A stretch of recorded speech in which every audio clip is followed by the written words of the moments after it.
27% ఉన్నటువంటి ట్యాక్స్ ని 17% తగ్గించారు. దానివల్ల ఈ రోజు ఇక్కడ పామాయిల్ రైతులు గాని, వేరుశనగ రైతులు గాని, కుసుమలు పండించేటువంటి రైతులు గాని, నువ్వులు పండించేటువంటి రైతులు గాని తీవ్రంగా దెబ్బతింటారు. బడా కార్పొరేట్ సంస్థలు లాభపడతాయి. అదే సందర్భంలో ఈ దేశ ప్రజానీకానికి, మధ్యతరగతి వర్గానికి కూడా ఏ ఒక్క రూపాయి కూడా ధరలు తగ్గేటువంటి అవకాశం లేదు. అందుకనే ఈ ఫ్రీ ట్రేడ్ అగ్రిమెంట్ అనేటువంటిది ఏదైతుందో, గతంలో ఈ దేశానికి వచ్చినటువంటి బ్రిటిష్ వాడు ఆ రోజు కంపెనీ పేరుతో వచ్చినప్పుడు ఆ కంపెనీకి వ్యతిరేకంగా, బ్రిటిష్ ప్రభుత్వానికి వ్యతిరేకంగా ఒక సమరశీలమైనటువంటి జాతీయోద్యమం జరిగింది. ఈ రోజు మన దేశాన్ని, మన దేశ స్వాతంత్రాన్ని, సార్వభౌమత్వాన్ని అమెరికాకు తాకట్టు పెట్టేటువంటి ప్రయత్నం ఈ రోజు మోడీ ప్రభుత్వం చేస్తా ఉంది.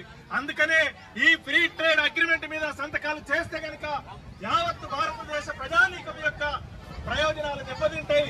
కాబట్టి తక్షణం ఆ ఆలోచనని విరమించమని చెప్పి మేము ఈ సందర్భంగా కోరుతున్నాం. ఈ రోజు సార్వత్రిక సమ్మె విజయవంతంగా జరిగింది. సమ్మెకు మద్దతుగా రైతు సంఘాలు, వ్యవసాయ కూలీ సంఘాలు, ప్రజా సంఘాలు అండగా నిలబడినాయి. ఇప్పటికైనా మోడీ ప్రభుత్వం దిగి రావాలి.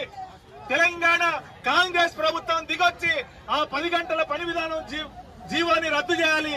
లేకపోతే రేపు 21వ తేదీ నుంచి ప్రారంభమయ్యేటువంటి పార్లమెంటు సందర్భంగా మళ్లీ మహోద్యమాన్ని ప్రారంభిస్తాం.